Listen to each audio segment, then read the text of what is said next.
Olá pessoal, estamos aqui para mais uma aula da nossa disciplina. Hoje vou falar continuar falando, na verdade, sobre os componentes dos motores de combustão interna.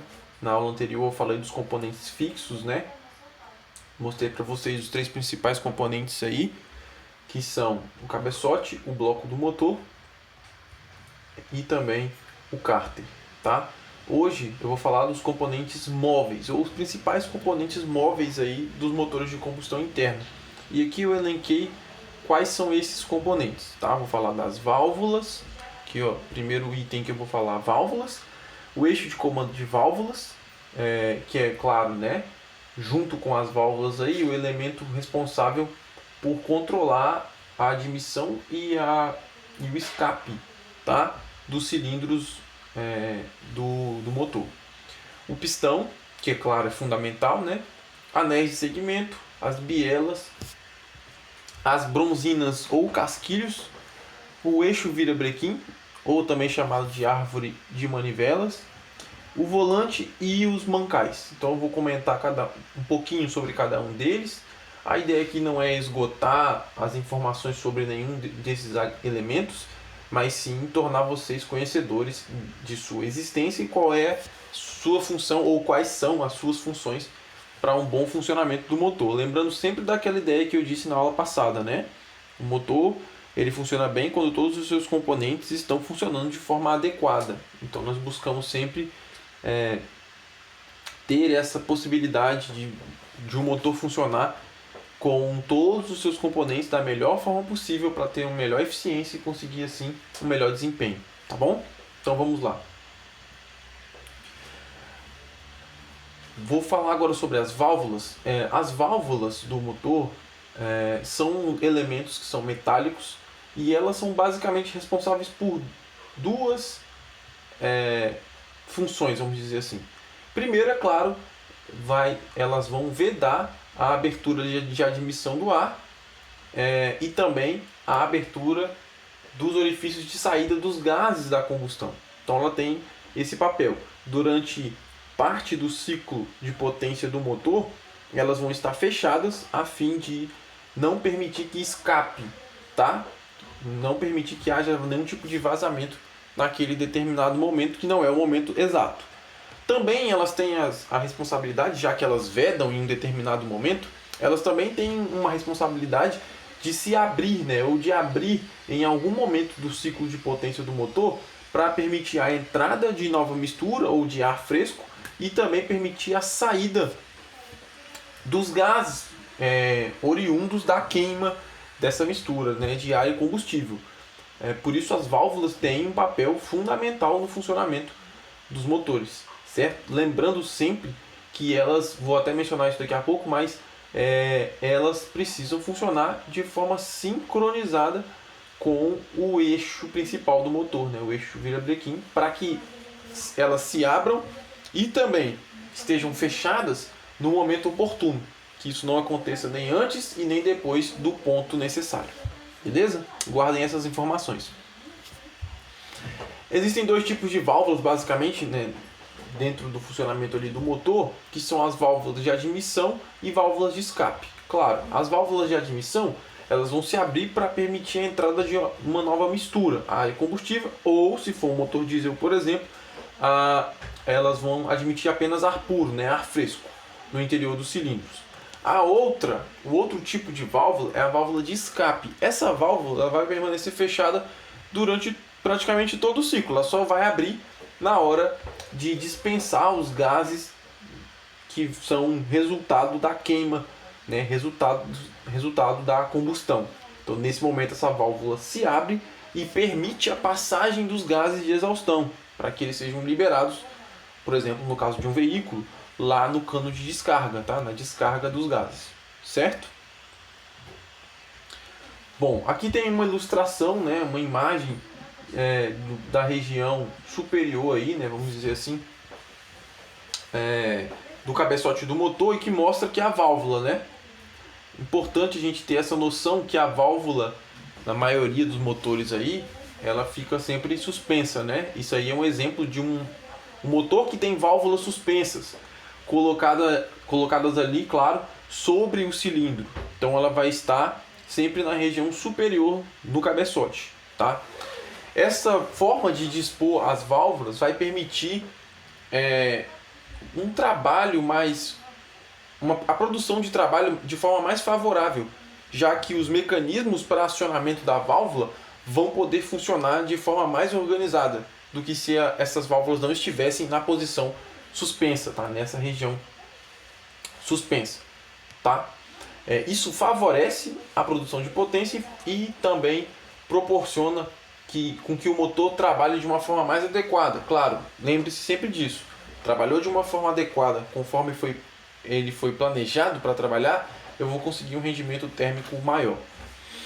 A posição das válvulas suspensas vai determinar um melhor rendimento aí em regimes de alta rotação para os motores. Então ela vai proporcionar uma abertura e fechamento melhor do que qualquer outra geometria para o posicionamento dessas válvulas, tá? Essas válvulas que eu mostrei para vocês aí, que eu acabei de comentar, chamadas válvulas suspensas, elas podem ser acionadas de algumas maneiras.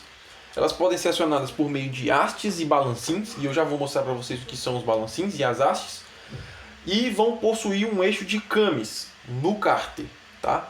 Também podem ser acionadas por meio de balancins com eixo de Camis suspenso, que possivelmente dos motores aí mais atuais, vamos dizer assim, é a forma mais comum de se encontrar de acionamento. Também podem ser acionados por meio de eixos de Camis suspenso com impulsos direto nas válvulas, né? Sem a necessidade de ter um acionamento via balancim, né? Ou alguma outra coisa do tipo. O acionamento já é direto do eixo sobre as próprias válvulas. Então vamos lá. A ligação do eixo virabrequim e do eixo de Camis é feito por meio de engrenagens que vão utilizar uma corrente, que é chamada de corrente silenciosa, ou também por meio de uma correia de borracha que vai possuir e vai ser dotada de arames de aço, ou também uma alma de aço, tá? Nessa correia. Vocês já devem ter ouvido falar, a correia dentada do motor. Essa correia que em muitos casos aí vocês já devem ter visto isso, alguém reclamando que a correia teve que trocar a correia dentada por desgaste ou alguma coisa do tipo. É essa correia que é a correia de transmissão do movimento, tá? Então aqui, ó, para ilustrar o que eu havia falado sobre as formas de transmissão, isso aqui é o balancim, tá? Ele é pivotado aqui, então você tem que imaginar que ele é dotado do seguinte movimento. Ele vai, quando essa haste aciona aqui o balancim, a parte traseira vai levantar e essa região, né, aqui onde tem a castanha, vai ser impulsionada para baixo. Então ele vai fazer um movimento de giro assim, né? Nesse sentido. Do lado esquerdo aqui da haste até o lado da castanha. Fazendo um giro, certo? Como é que é esse movimento? O que proporciona esse movimento? Perceba que aqui, ó, nesse momento, a válvula está repousando na sua sede, né? Aqui, ó, bem tranquila. Tem aqui a haste da válvula, né? A guia, né? Que é por onde a válvula vai passar. E uma mola. Esses círculos aqui representam uma mola. O que acontece? Esse eixo, o eixo de Camis aqui está na região inferior, ele é conectado de alguma forma ao eixo do motor. Então, enquanto o motor gira, esse eixo também ele sofre o seu giro. Pode ser por engrenagem, enfim, né? Ele pode estar conectado de alguma forma mecânica aqui. Aqui talvez não esteja claro, mas isso aqui é um came, tá? Vocês já devem ter visto um came, que é aquele elemento de máquina aí excêntrico. Então, isso aqui está girando. Imagina que ele tem um excêntrico e esse excêntrico esteja aqui, né? Quando esse excêntrico passar por essa região, ele vai simplesmente empurrar isso aqui para cima. Isso aqui é uma representação de que essa haste é longa, né? Então, empurrou isso aqui para cima, qual é o movimento dessa haste? Ela vai ser empurrada, né, para essa direção superior que eu mencionei para vocês aqui, certo? E aí vai ser possível proporcionar o movimento do balancim, tá? Deixa eu mostrar aqui.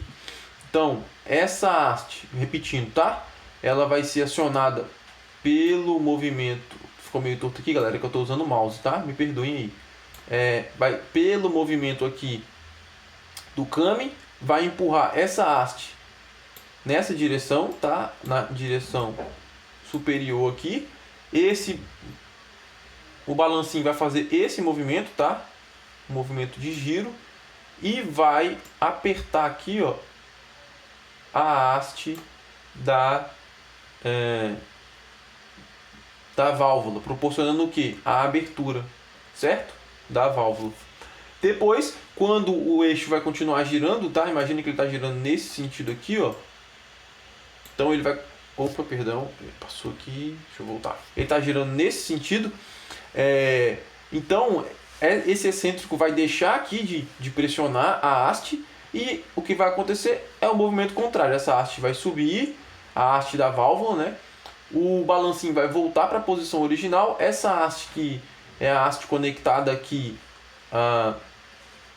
que vai estar acionada pelo Kami, ela vai voltar e tudo volta para o seu lugar normalmente. E assim o ciclo continua, certo? Qualquer dúvida, pessoal, vocês podem comentar no vídeo do YouTube, usar o fórum lá, eu estou online sempre durante nossas aulas, e também o nosso fórum Tira Dúvidas, que eu vou tentando responder para vocês por lá, tá? Podem me mandar e-mail também, beleza? Então aqui, ó, só para ilustrar o que eu tinha falado anteriormente, ó, esse aqui é o eixo virabrequim, tá? Que eu vou falar dele ainda nessa aula. Percebam que aqui, ó, aqui, isso aqui é a mesma corrente, tá? É a corrente que está ligando o eixo virabrequim ao cabeçote. E perceba que aqui, ó, tentar fazer uma seta aqui, ó. Esse eixo é o eixo de Kami. Aqui já dá para ver o Kami melhor, né, ó, o excêntrico. Então, o giro desse eixo, né, da árvore de manivelas, ele vai estar conectado aqui a essas engrenagens, né, a essas rodas dentadas aqui por meio de uma corrente ou correia, e essa engrenagem por sua vez está conectada aqui, ó, ao eixo, o eixo de Kami, tá? Que vai proporcionar a abertura e fechamento das válvulas no tempo oportuno, tá? No momento certo, essas válvulas serão acionadas, porque o movimento é todo sincronizado, né? Claro, o projeto do motor é pensado para isso. O eixo ele vai trabalhar em uma determinada rotação e vai entregar esse movimento ao eixo de Kami, lá o eixo superior, por meio dessa corrente aí, ou da correia dentada. Então o movimento vai acabar sendo sincronizado, tá? Falando agora sobre esse eixo, né, o eixo de comando de válvulas, que é um eixo muito importante, como eu já falei para vocês, ele pode ser chamado de eixo de comando de válvulas ou também o eixo de Kami, tá? Ele pode ter os dois nomes. Ele é um eixo que é solidário, na verdade que tem solidário a ele ressaltos ou excêntricos, que são os Kami, que eu já mostrei para vocês aí. Isso vai proporcionar que esse eixo controle os impulsos lá da válvula, né, por meio dos balancinhos, das hastes, dos tuchos, nos tempos oportunos, tá? Nos momentos certos isso vai acontecer, para que haja a abertura da válvula e também o seu fechamento. A forma e também a posição dos Kamis vão determinar de forma direta as características de potência e de eficiência do regime do motor, né? Claro, o tempo que ela vai abrir ou fechar, o momento que ela vai abrir ou fechar, isso está ligado diretamente com a qualidade da explosão, da queima do combustível. Então, se eu abro a válvula no momento certo, eu vou proporcionar a queima do combustível no momento certo. Isso pode implicar em uma série de malefícios para o motor, se não for feito da forma correta. E se for feito da forma correta, claro, vai evitar esses malefícios e vai proporcionar um bom funcionamento e, claro, melhor vida útil para o motor. Eu vou só dar um exemplo aqui. Existem alguns casos de, por exemplo, o motor queimar fora do ponto, né? O que é queimar fora do ponto? Ele não está queimando no momento certo. Ele está queimando antes. E queimar antes significa que talvez o pistão não tenha alcançado ainda o ponto morto superior. Ou seja, ele vai queimar antes. Isso faz com que a temperatura dentro do cilindro suba, aumente. O que pode causar um superaquecimento e não é interessante para a eficiência do motor, tá? Esse aqui é um exemplo, mais um exemplo, na verdade, do eixo de comando de válvulas, aquele que eu mostrei na imagem anterior. Vou voltar para vocês verem, tá? Perceba aqui, ó, esse eixo, obviamente, está na região superior, tá? Tá aqui no cabeçote. esse outro eixo já não está no cabeçote, né? Ele está onde? Está aqui bem próximo do eixo virabrequim, tá? Então ele é conectado por meio aqui de uma engrenagem, né? Uma engrenagem de acionamento. Então perceba aqui, ó, que os cames estão aqui embaixo. Então quando esse came ele passa e eles estão defasados, né? Em alguns casos eles vão estar defasados justamente para proporcionar a abertura e fechamento da válvula em momentos diferentes, né? Então você vai, ó, quando esse eixo estiver girando, e aqui a seta aponta, né, o sentido de giro, ele vai passar aqui pela haste, vai empurrar o balancinho. Aqui eu acho que dá para ver melhor o movimento até do balancinho. O balancinho vai fazer isso aqui, né? Vai fazer esse movimento para frente, pressionando a válvula para que haja abertura ou fechamento da mesma, tá? Vai depender da configuração do mecanismo no próprio motor, certo? Vou falar agora do pistão, que é um outro elemento fundamental, claro, né, para o funcionamento do motor, claro, e para a transmissão de movimento, né, já que ele que recebe a energia resultante da explosão, né, da expansão dos gases após a combustão. Então ele recebe essa energia e transmite essa energia à biela. Na verdade, com o auxílio da biela, ele transmite essa força, né, transmite essa energia aí para o eixo, tá bom? Então ele recebe a energia da transmissão do movimento, da explosão, e entrega isso para a biela, ou junto com a biela entrega isso para o eixo virabrequim. Olhando a imagem aqui, a gente pode ver algumas coisas importantes. O rebaixo aqui, né, das válvulas, a câmara de combustão propriamente dita, que é essa região superior, o topo do cilindro, os canais de lubrificação, onde vão os anéis aqui, ou também chamados de canaletas, tá?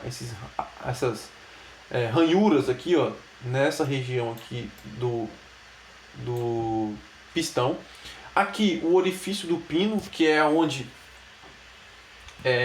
a biela vai estar encaixada, né? É por meio do pino que ela é fixada ao pistão. Por isso a importância desse furo aqui, tá? Desse orifício. Bom, os pistões, de forma geral, eles são fabricados por meio de fundição e pode ser em liga de alumínio ou de aço. O que vai conferir, no caso das ligas de alumínio, uma maior leveza, né? Ele vai acabar sendo mais leve. Geralmente, esses pistões vão apresentar 3 canaletas para alojamento dos anéis. Foram aquelas canaletas que eu mostrei no slide anterior.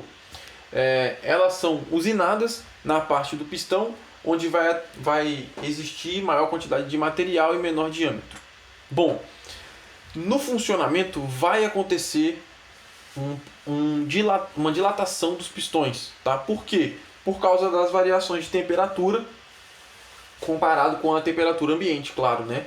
Então ele vai acontecer dilatação. Por isso que o material escolhido para fabricação desse elemento é muito importante. As folgas médias apresentarão um diâmetro maior dependendo do tipo de material. Então, como ele dilata, né, pode acontecer, né, algumas folgas, algumas interferências ali no funcionamento, mas isso vai depender do material que é fabricado o pistão, tá? Nos pistões de aço, que não são bons condutores de calor, a temperatura tende a subir a patamares maiores, aí, mais elevados do que nos pistões de alumínio, que são bons condutores de calor, tá?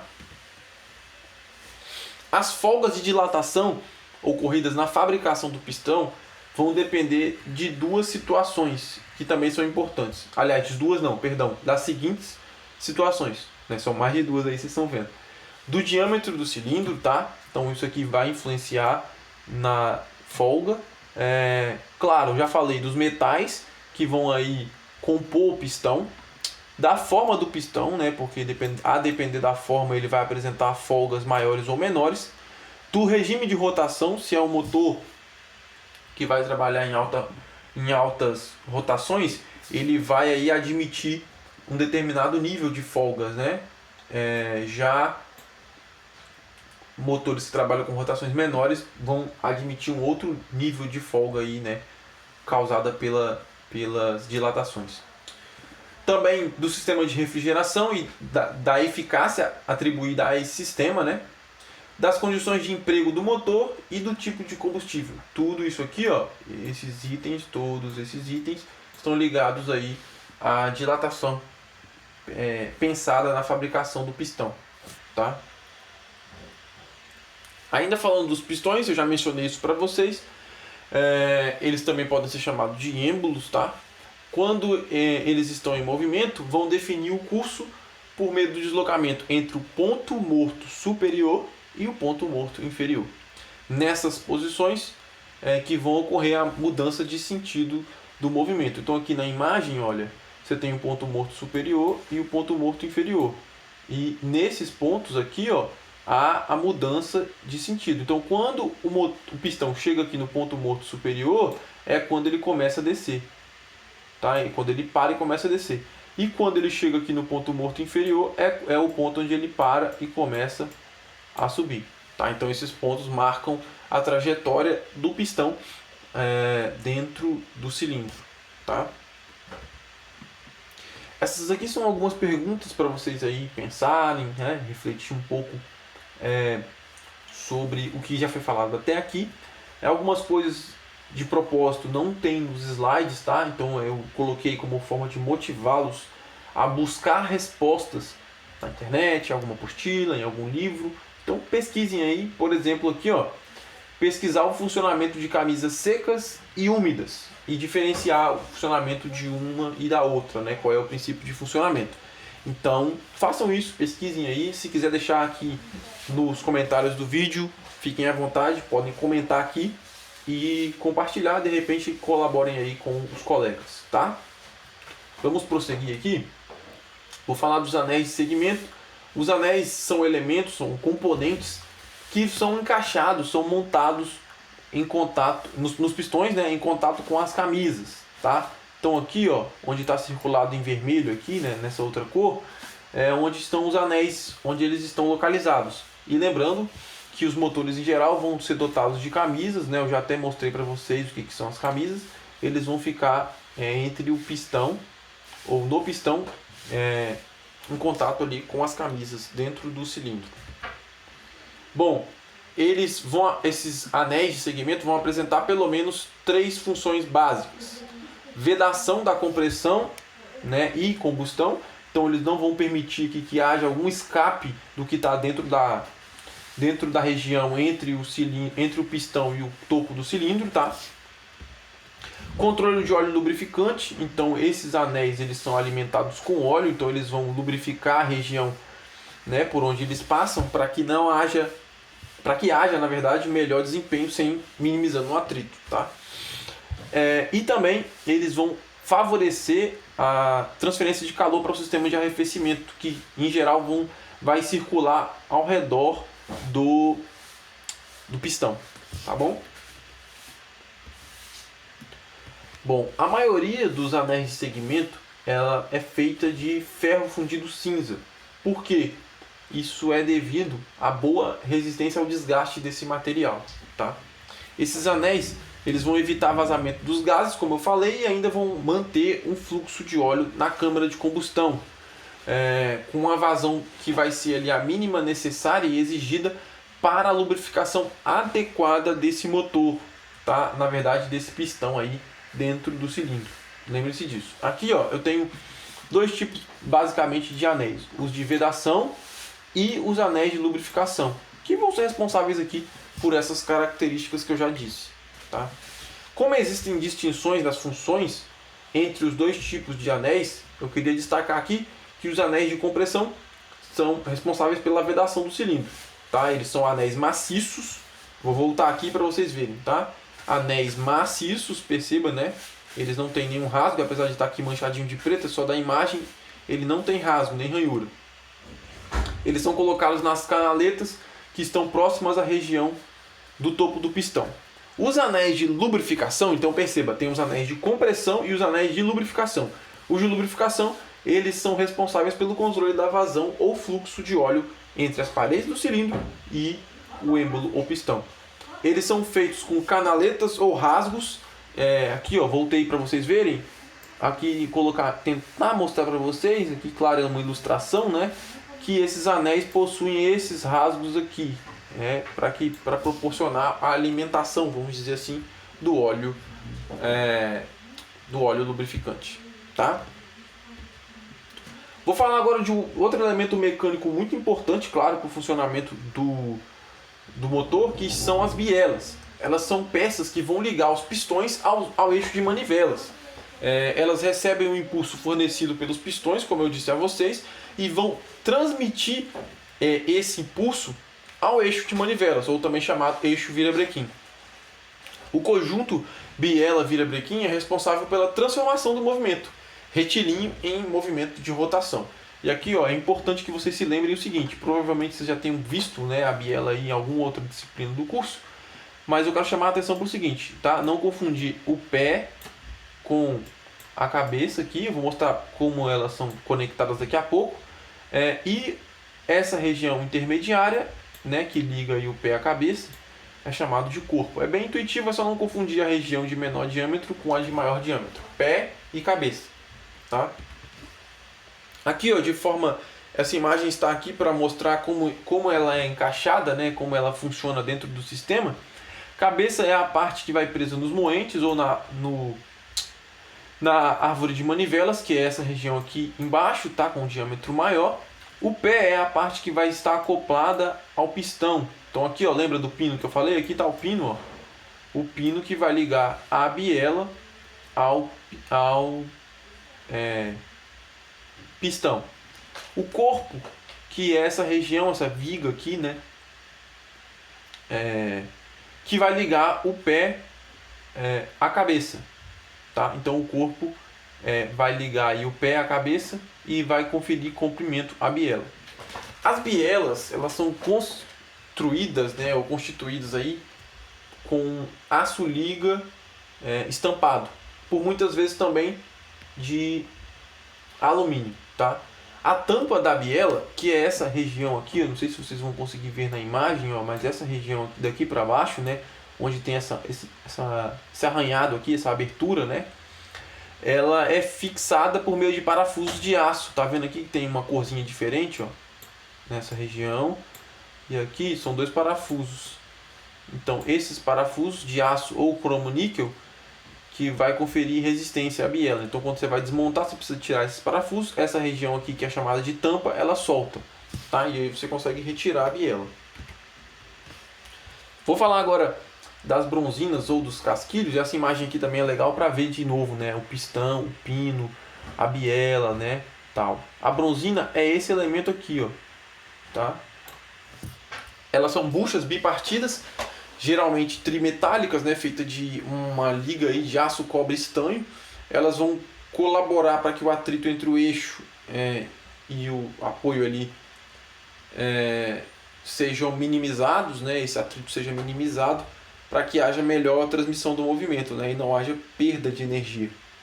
Esses componentes são dotados de ressaltos para garantir o seu posicionamento adequado na montagem e também impedir o deslocamento lateral. Então eles têm ressaltos para impedir que eles se desloquem nessa direção aqui, né? Nessa direção aqui, digamos, ao longo do eixo. Então ela vai ficar presa aqui junto à biela. Essa aqui são imagens aí, né, da bronzina ou dos casquilhos, e mostrando ali aquela seta vermelha onde eles são encaixados. São suas principais características: eles têm que possuir baixo coeficiente de atrito, já falei aí o motivo, apresentar ponto de fusão relativamente baixo e apresentar relativa resistência à corrosão, tá bom? O eixo virabrequim é um elemento muito importante para a transmissão de força do motor, né? Ele também é conhecido como eixo de manivelas ou também árvore de manivelas. Ele, claro, é considerado um eixo, né, propriamente dito do motor, né, que vai receber as bielas que vai impor o movimento.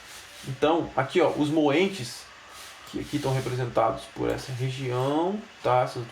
Essas regiões aqui, na verdade, onde vão conectadas as bielas, são responsáveis por transmitir o movimento. Os munhões são essas regiões aqui, onde se vão apoiar o eixo no bloco do motor, e os mancais, tá? Então, importante diferenciar os moentes dos munhões. Bom, essa outra imagem para fixar isso, né? Você tem o motor e tem ali as bielas. As bielas são conectadas aonde, né? Aqui, ó, nos moentes e os munhões. Aqui são as bielas dos moentes, né? Os munhões, essa região aqui, essas regiões onde o eixo vai se apoiar no bloco do motor. Na extremidade de cada manivela, como eu falei, vai existir um moente, né? Onde vai estar conectada ali a biela, a cabeça da biela, e na extremidade vai estar, na extremidade do virabrequim vai estar acoplado o volante do motor, tá? E na outra, a engrenagem, aquela engrenagem que eu mostrei no início, ou roda dentada, de acionamento do comando de válvulas, tá bom? O volante, que em geral é uma massa de ferro fundido, aqui ó, não estou falando do volante do carro, aquele que a gente usa para dirigir, tá? Mas esse volante aqui, ó, esse volante que tem por função manter aí uniforme a velocidade angular da árvore, tá?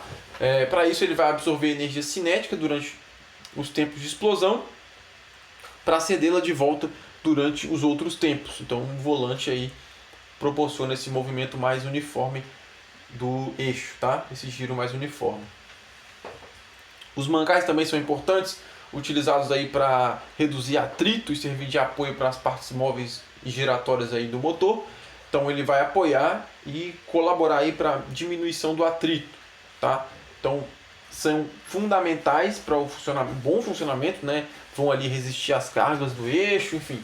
É importante que os mancais estejam em boa qualidade, né? Para que haja um bom funcionamento do eixo. Aqui mais algumas perguntas para vocês aí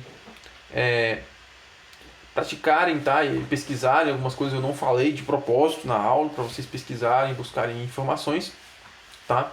Para que vocês consigam aí novas descobertas, tá bom? E essa aula encerra por aqui. Se vocês tiverem alguma dúvida, podem comentar aqui nos vídeos ou me mandar uma mensagem lá no fórum ou e-mail e eu respondo para vocês, tá? Um abraço e se cuidem.